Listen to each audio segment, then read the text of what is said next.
Welcome back to my channel Haravi talks. అందరూ ఎలా ఉన్నారండి? బాగున్నారా? Hope you all are good. ఈ వీడియోలో నేను నా బిజీ మార్నింగ్ రొటీన్ని మీతో షేర్ చేద్దాం అనుకుంటున్నాను. ఈరోజు లంచ్ బాక్స్కి rice, chapati and kadai paneer prepare చేద్దాం అనుకుంటున్నాను.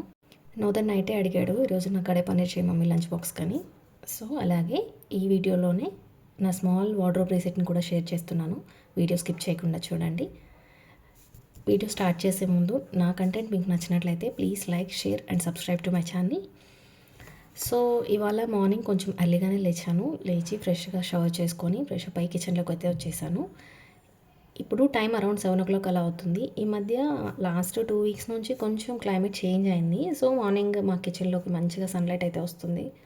మార్నింగ్లో సైలెన్స్ అండ్ ఫ్రెష్ ఎయిర్ చాలా పాజిటివ్ ఎనర్జీ ఇస్తుంది కదా. సో ఈరోజు అయితే చాలా ఫ్రెష్గా అనిపించింది. అండ్ ఇవాళ లంచ్కి చపాతీ చేద్దాం అనుకున్నా కాబట్టి లేట్ అవ్వకుండా నైట్ చపాతీ పిండిని అయితే తడిపి పెట్టుకున్నాను. అలాగే కడాయి పన్నీర్ కోసం నైట్ మసాలా ప్రిపేర్ చేసి ఫ్రిడ్జ్లో పెట్టేసుకున్నాను. ఎందుకంటే ఇలాంటి మసాలా కర్రీస్ చేసేటప్పుడు ముందు రోజు నైటే ఇలా ప్రిపేర్ చేసి పెట్టుకుంటే కొంచెం టైం సేవ్ అవుతుంది. అండ్ మార్నింగ్ లేవగానే ఇలాగా ఈజీగా మనం కుక్ చేసేసుకోవచ్చు. ఈ కడాయి పన్నీర్ కోసం క్యాప్సికమ్ అండ్ పన్నీర్ కట్ చేసుకొని బటర్ యాడ్ చేసుకొని కొంచెం లైట్గా ఫ్రై చేసుకున్నాము. కొంచెం సాల్ట్ యాడ్ చేశాను. ఎక్కువగా ఫ్రై చేయకూడదని లైట్గా బ్రౌన్ కలర్ వచ్చే వరకు ఫ్రై చేసుకుంటే చాలు, లేకపోతే మెత్తగా అయిపోతుంది. అండ్ సేమ్ కడాయిలో కొంచెం బటర్ యాడ్ చేసుకొని జీరా, ఆవాలు, కొంచెం లైక్ ఇలాచి, చెక్క అవి యాడ్ చేసుకున్న తర్వాత కొంచెం కరివేపాకు యాడ్ చేసి ధనియాల పొడి, పసుపు అండ్ కారం పొడి కొంచెం యాడ్ చేస్తాను లైట్గా. ఇది కొంచెం ఆ బటర్లో ఫ్రై అయిన తర్వాత కొంచెం లో ఫ్లేమ్లో ఇలా కలుపుతూ ఉండాలి, లేకపోతే అడుగంటేస్తుంది. అండ్ ఇప్పుడు ప్రిపేర్ చేసుకున్న మసాలాని ఈ కడాయిలో యాడ్ చేసుకొని లైట్గా ఫ్రై చేసుకోవాలన్నమాట. ఎందుకంటే ఈ ఇందులో టమోటా, ఆనియన్ యాడ్ చేసాం కాబట్టి పచ్చివాసన పోయే వరకు కొంచెం లైట్గా ఫ్రై చేసుకోవాలి. ఇది కాస్త ఫ్రై అయిన తర్వాత కొద్దిగా వాటర్ యాడ్ చేసుకుంటే సరిపోతుంది.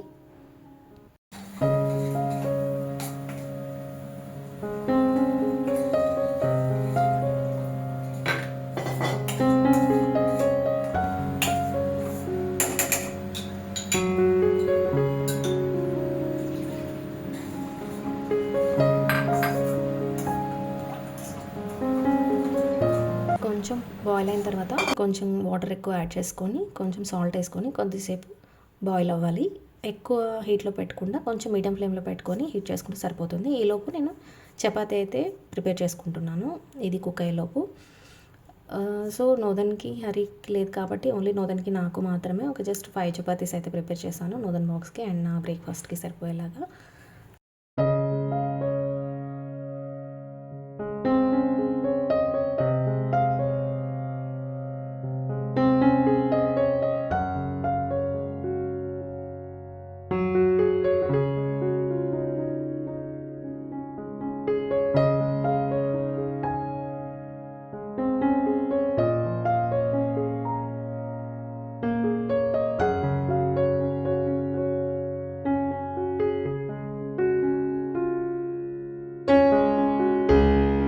ఈలోపు మసాలా అయితే మంచిగా కుక్ అయిపోయింది. ఇప్పుడు దీనిలో లైట్గా కస్తూరి మేతి అయితే యాడ్ చేసుకోవాలి, మంచి ఫ్లేవర్ని ఇస్తుంది. అండ్ ఆల్సో కొద్దిగా కొత్తిమీర యాడ్ చేసుకొని కొంచెం క్రీమ్ యాడ్ చేసుకుంటే చాలా ఫ్లేవర్ వస్తుంది. కానీ నా దగ్గర క్రీమ్ లేదు కాబట్టి అగైన్ ఇంకొక టేబుల్ స్పూన్ బటర్ అయితే యాడ్ చేశాను. అండ్ ఆల్రెడీ ఫ్రై చేసుకున్న క్యాప్సికమ్ అండ్ పన్నీర్ ముక్కలను అయితే ఇందులో యాడ్ చేసేసాను. ఒక 5 minutes అలా లో ఫ్లేమ్లో కొద్దిగా కుక్ చేసుకుంటే మంచి ఫ్లేవర్, మంచి టేస్ట్ వస్తుంది. ఈలోపు చపాతీ కూడా ప్రిపేర్ అయిపోయింది కాబట్టి నోదన్కి స్కూల్ టైం అవుతుంది 8:30కి. సో తనకి బ్రేక్ఫాస్ట్ అయితే పెట్టేశాను. తను ఓన్లీ 1 చపాతీ మాత్రమే తింటాడు. మార్నింగ్ 11:30కి అలా స్కూల్లో స్నాక్స్ బ్రేక్ ఉంటుంది. సో ఆ టైంలో మళ్ళీ తినడానికి ఇంకొక చపాతీ ఎక్స్ట్రాగా పెట్టాను. అండ్ ఇప్పుడైతే తనకి బ్రేక్ఫాస్ట్ అయితే సర్వ్ చేస్తున్నాను. తను తినేసేలోపు నేను మిగిలిన చపాతీలు కూడా కాల్ చేశాను. అండ్ ఇప్పుడైతే వీళ్ళిద్దరికీ లంచ్ బాక్స్ ప్యాకింగ్ అయితే ఒక పెద్ద టార్గెట్ నాకు రోజు. అండ్ హరికి అయితే రైస్ ప్యాక్ చేశాను. అండ్ నోదన్కి ఏమో మార్నింగ్ ఒక చపాతీ స్నాక్స్ బ్రేక్లో, మధ్యాహ్నం లంచ్కి కూడా చపాతీని పెట్టమన్నాడు, రైస్ వద్దన్నాడు. సో తనకి మళ్ళీ 2 చపాతీస్ లంచ్కి పెట్టాను. అండ్ సపరేట్గా ఒక బాక్స్లో కర్రీ అయితే యాడ్ చేశాను.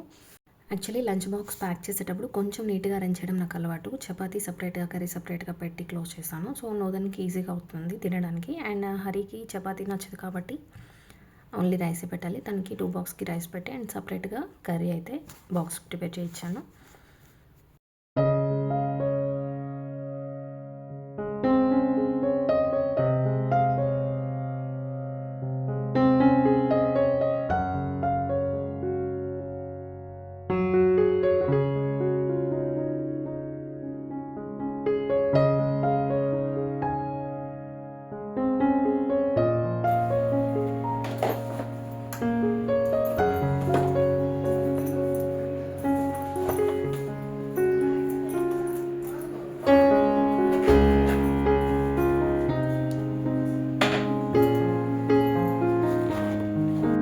లంచ్ బాక్స్ ప్యాకింగ్ అయిపోగానే యూస్ చేసిన వెజల్స్ అన్నీ యూటిలిటీలో వేసేస్తాను. సో దట్ మా మెయిడ్ వచ్చి వాష్ చేసుకోవడానికి ఈజీగా ఉంటుంది. ఎక్కువగా షింక్లో వాష్ చేయడానికి నేను ప్రిఫర్ చేయను. ఎందుకంటే ఇలా షింక్లో వాష్ చేయడం వల్ల వాటర్ లీక్ అయ్యి కొద్ది రోజులకి కబోర్డ్స్ పాడవడం స్టార్ట్ అవుతుంది.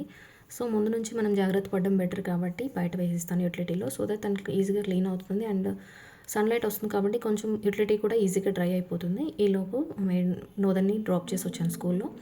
నేను వచ్చేలోపు మా మెయిడ్ వచ్చేసి తను మాపింగ్ స్టార్ట్ చేసేసింది.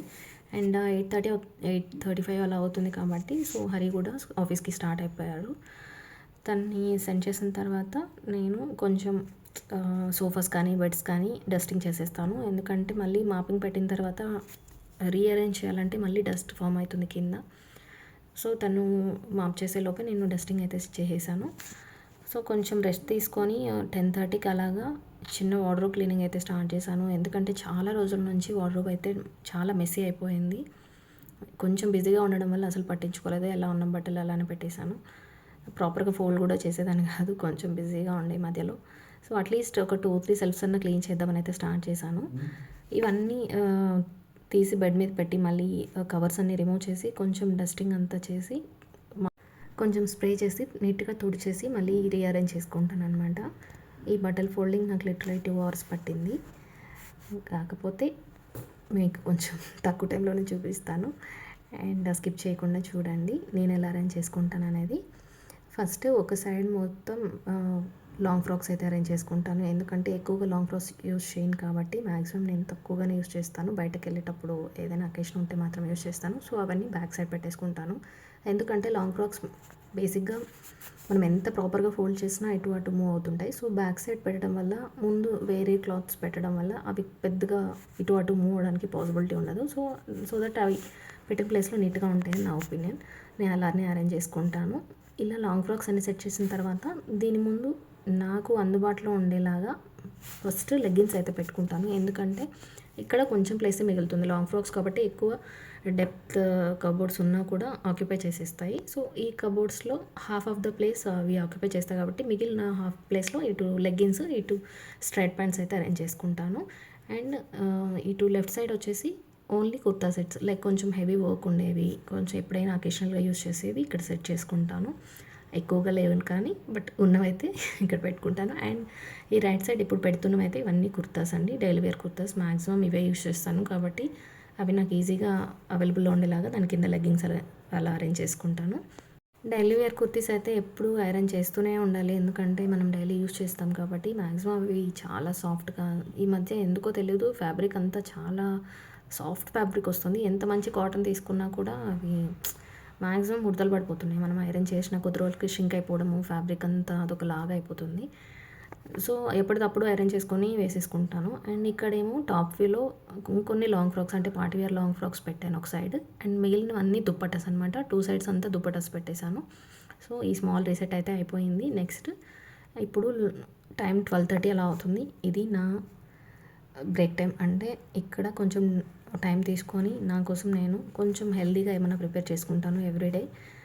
ఒకవేళ ఇప్పుడు మిస్ అయితే మ్యాక్సిమం నైట్ ప్రిపేర్ చేసుకుంటాను.